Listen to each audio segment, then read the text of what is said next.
सवेरे से पढ़ने को मिल रहा है कि महिलाओं के लिए 33% आरक्षण भारतीय जनता पार्टी ने पार्लियामेंट में विधेयक ला दिया है। राज्यसभा में ये पहले ही पारित हो चुका है। अब केवल लोकसभा में पारित होना बाकी है और लोकसभा में पारित होने के लिए भारतीय जनता पार्टी को किसी प्रकार की कोई रुकावट आने वाली नहीं है। इसका मतलब ये है कि महिलाओं को 33% पॉलिटिकल रिजर्वेशन लागू हो जाएगा, ऐसा माना जा सकता है। तो क्या इससे महिलाओं को प्रतिनिधित्व मिल जाएगा? क्योंकि मूल रूप से प्रतिनिधित्व मिलने की बात है, रिप्रेजेंटेशन मिलने की बात है। अगर हम लोग भारतीय समाज व्यवस्था का अध्ययन करते हैं तो पता चलता है भारतीय समाज व्यवस्था में जो ब्राह्मणिकल सोशल ऑर्डर है उसमें महिलाओं को और समस्त महिलाओं को शूद्र घोषित किया गया है। इस दृष्टि से 33% महिलाओं को रिजर्वेशन देना अच्छी बात है, मगर इस 33% में क्योंकि ये रिजर्वेशन तो सारी महिलाओं के लिए लागू हो गया है, अगर ये सारी महिलाओं के लिए रिजर्वेशन लागू हो गया तो इस हिसाब से इसमें ब्राह्मण जाति की महिलाओं को भी रिजर्वेशन लागू हो गया, जो भारत के संविधान के अनुसार इस बात को मान्यता नहीं है, क्योंकि ब्राह्मणों को रिजर्वेशन तो है नहीं, क्षत्रियों को रिजर्वेशन नहीं है, वैश्यों को रिजर्वेशन नहीं है।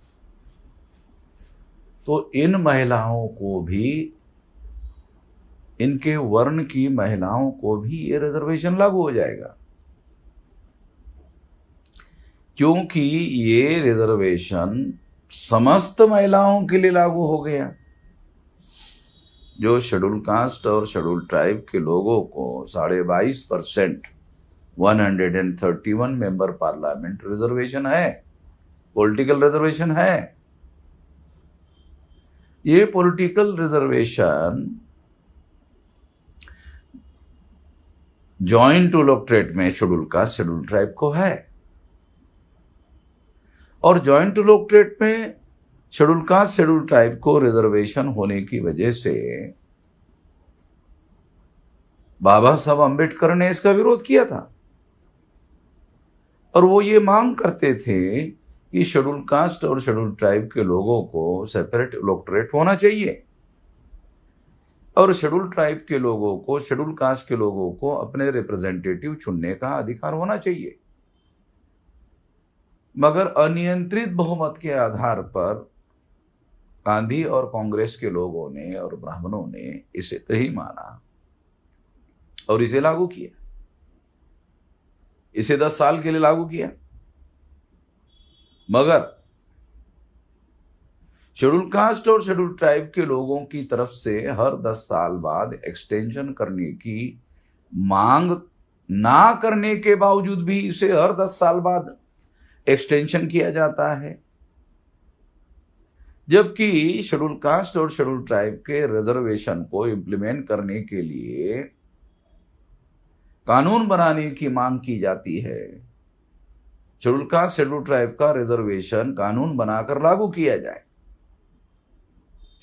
और जो अधिकारी इसे लागू नहीं करते हैं उनको दंड किया जाए। ये कानून अभी तक लागू नहीं हुआ। और ये अमल करने का काम उन लोगों के ऊपर छोड़ दिया गया है जो इसके विरोधी है।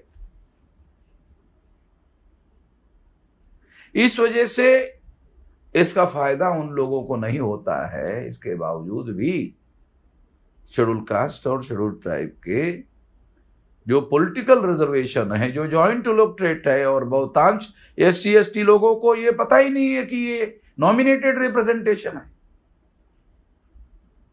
ये रियल रिप्रेजेंटेशन नहीं है।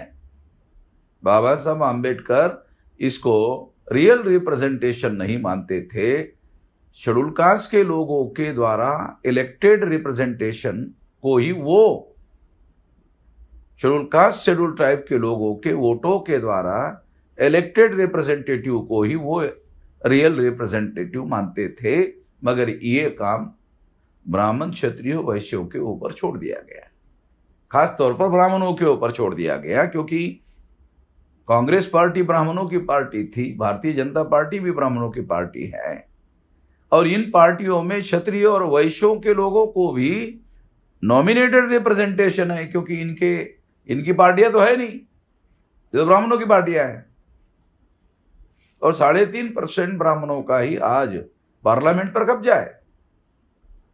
वही लोग अपने सुविधा के अनुसार किसको रिजर्वेशन देना चाहिए, किसको रिजर्वेशन नहीं देना चाहिए, और वो रिजर्वेशन कौन से तरीके का हो वो भी निर्धारित करते हैं उसका तरीका। तो ये जॉइंट इलेक्टोरेट है और नॉमिनेटेड रिप्रेजेंटेशन है, यानी इसका मतलब है कि जो ब्राह्मणों की पार्टियां है वो शेड्यूल कास्ट के, शेड्यूल ट्राइब के लोगों को रिप्रेजेंटेटिव के तौर पर नॉमिनेट करते थे। तो ये ब्राह्मणों के नॉमिनेटेड रिप्रेजेंटेटिव है, और नॉमिनेटेड रिप्रेजेंटेटिव को बाबा साहब आम्बेडकर रियल रिप्रेजेंटेटिव नहीं मानते थे। यही वजह है पार्लियामेंट में SC ST के मेंबर पार्लियामेंट उनके ऊपर होने वाले अन्याय अत्याचार के विरोध में कोई मुखर आवाज उठाते नहीं है।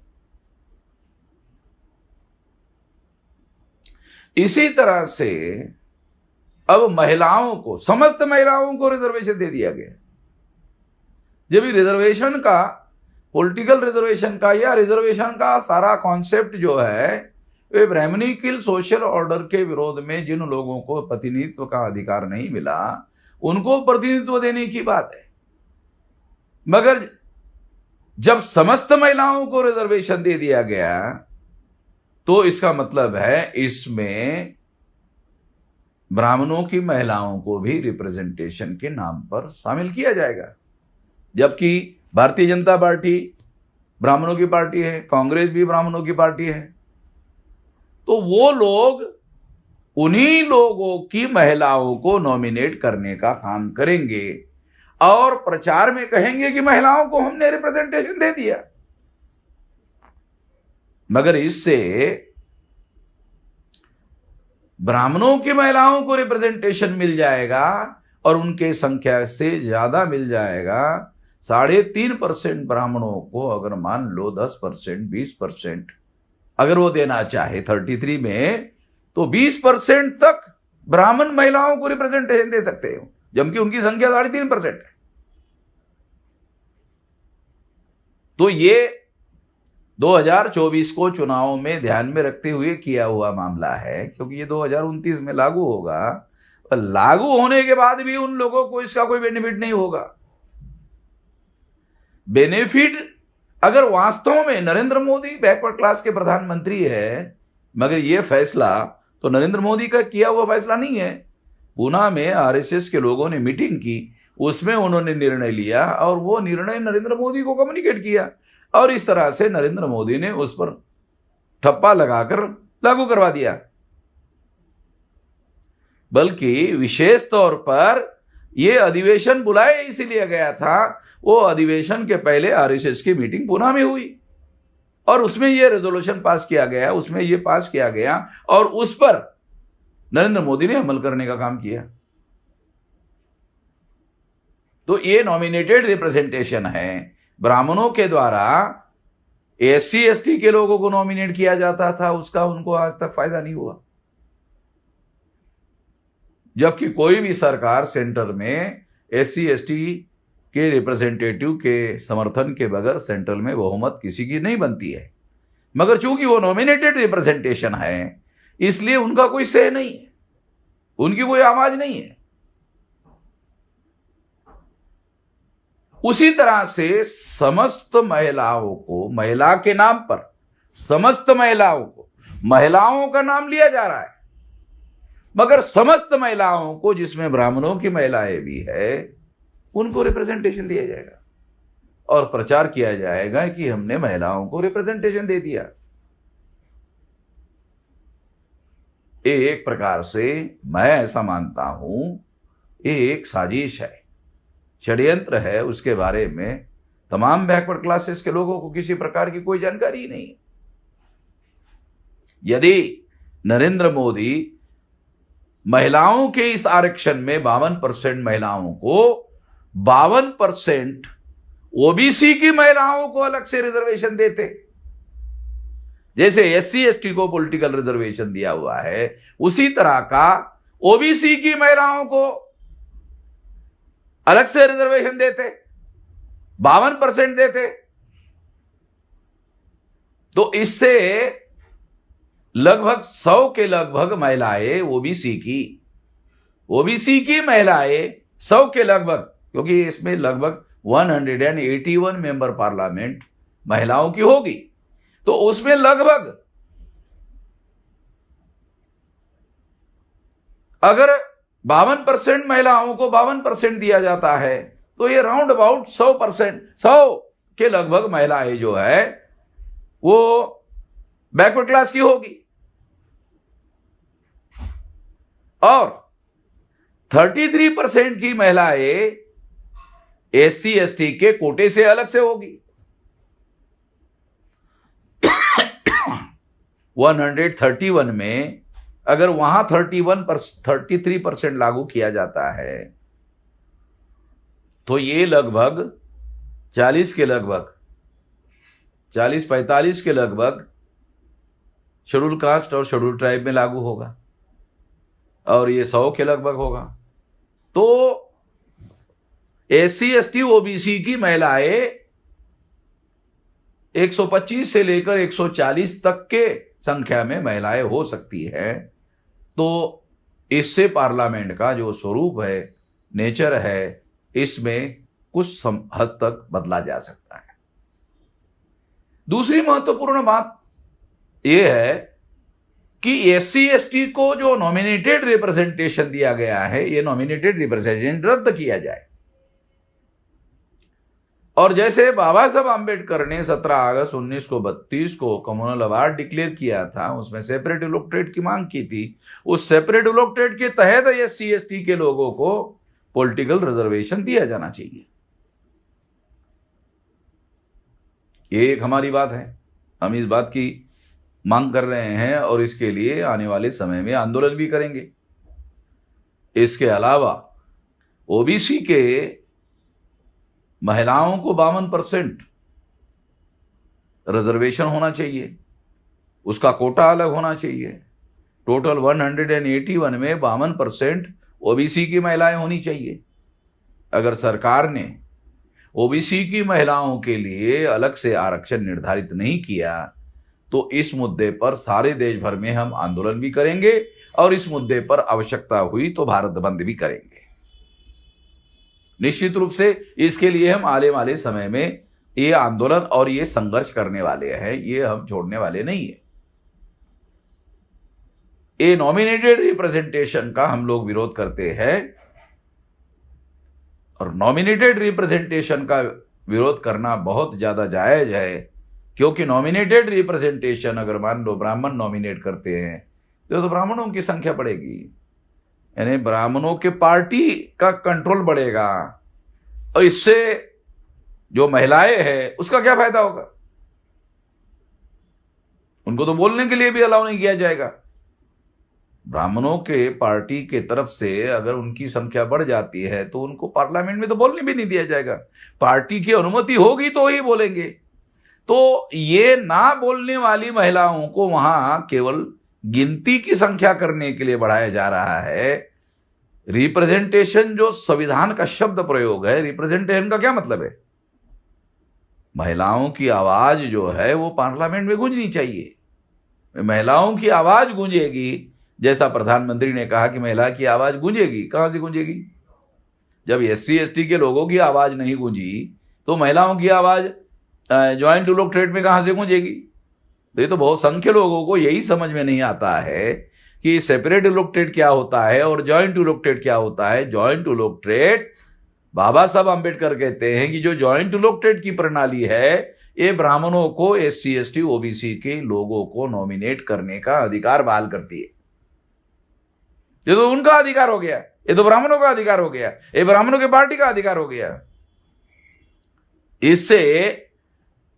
इससे उनका अधिकार नहीं बढ़ेगा। इसके बारे में दूसरे लोगों को जानकारी नहीं है। जो बाबा साहब आंबेडकर का आंदोलन जानते हैं या बाबा साहब आंबेडकर की वैचारिक भूमिका मानते हैं, उन लोगों को पता है ये केवल 2024 का चुनाव ध्यान में रखते हुए किया जा रहा है। और नरेंद्र मोदी 2023 में साल भर यही काम कर रहे हैं कि 2024 का चुनाव जीतने के लिए क्या क्या क्या क्या किया जा सकता है, तमाम ऐसी बातें कर रहे हैं। मगर ये सारी तमाम बातें करने से एक बात और लोगों के मन में आ रही है कि नरेंद्र मोदी और भाजपा चुनाव जीतने नहीं जा रही है, वो चुनाव जीतने के लिए ये सारी की सारी बातें कर रहे हैं। तो ये सारी की सारी बात करने के बावजूद भी 2024 का चुनाव भाजपा और नरेंद्र मोदी जीत लेंगे, इसकी कोई गारंटी नहीं लग रही है। उनके सारे व्यवहार से लग नहीं रहा ऐसा कि ऐसा हो ही जाएगा, क्योंकि ऑल अपोजिशन के लोग इकट्ठा हो रहे हैं। और जब ऑल अपोजिशन के लोग इकट्ठा हो रहे हैं और बहुत सारे महत्वपूर्ण दल बीजेपी के जो गठबंधन में थे, वो प्रमुख दल गठबंधन में थे, वो बाहर हो गए। वो उनके साथ मिलकर चुनाव लड़ना नहीं चाहते। जैसे नवीन पटनायक का दल है, वो मिलकर चुनाव लड़ना नहीं चाहता। जगन मोहन रेड्डी का दल है आंध्र प्रदेश में, वो चुनाव लड़ना नहीं चाहता। तो ऐसे और कम से कम 10-12 दल है जो बीजेपी के साथ मिलकर चुनाव लड़ना नहीं चाहते। बीजेपी गठबंधन में 38 दल है, उसमें 25 दल ऐसे हैं जिसमें एक भी मेंबर पार्लियामेंट नहीं है। और बहुत सारे पार्टियों ने चुनाव तक नहीं लड़ा आज तक, केवल आम मतदाताओं को शो करने के लिए कि हमारे गठबंधन में 38 दल है, ये दिखाने के लिए। ये जो इंडिया गठबंधन है, इसमें भी कोई ऐसे दल है। तो मेरे कहने का मतलब ये है कि ये जो महिलाओं के नाम पर रिजर्वेशन देने का ऐलान किया गया है, ये केवल जुमला ही लगता है नरेंद्र मोदी का और भाजपा का, RSS का। ये जुमला ही है, ऐसा मेरा मानना है, क्योंकि 2029 के बाद ही इसे लागू किया जा सकता है। जनगणना के आंकड़े भारत सरकार के पास नहीं है। जनगणना का RSS और भाजपा के लोग विरोध कर रहे हैं, जनगणना करना नहीं चाहते। चुनाव जीतने के लिए तमाम हथकंडे अपना रहे हैं, मगर OBC की जाति आधारित गिनती नहीं कर रहे। ये बहुत बड़ा हथकंडा हो सकता था, मगर ये नहीं कर रहे, क्योंकि उससे ब्राह्मणिकल सोशल ऑर्डर पर ब्राह्मणों का कंट्रोल कम हो सकता है, इसलिए वो नहीं कर रहे। OBC की जाति आधारित गिनती करने का एक मुद्दा है, और उस मुद्दे के ऊपर भी हम आने वाले समय में भारत बंद करेंगे, बड़ी लड़ाई लड़ेंगे दिसंबर तक, इसको छोड़ेंगे नहीं। इतना ही नहीं, दिसंबर तक हम लोग EVM के ऊपर भी भारत बंद करेंगे। तो ये सारी बातें हैं जो आने वाले समय में चुनाव को ध्यान में रखते हुए जो चीजें की जा रही है, उससे ऐसा हमें नहीं लगता कि RSS और भाजपा के लोग केवल इस हथकंडे की वजह से चुनाव जीत जाएंगे। मैं इस मौके पर इतना ही कहना चाहता हूं। आपने मेरी बात ध्यान से सुनी, इसके लिए आभार, धन्यवाद।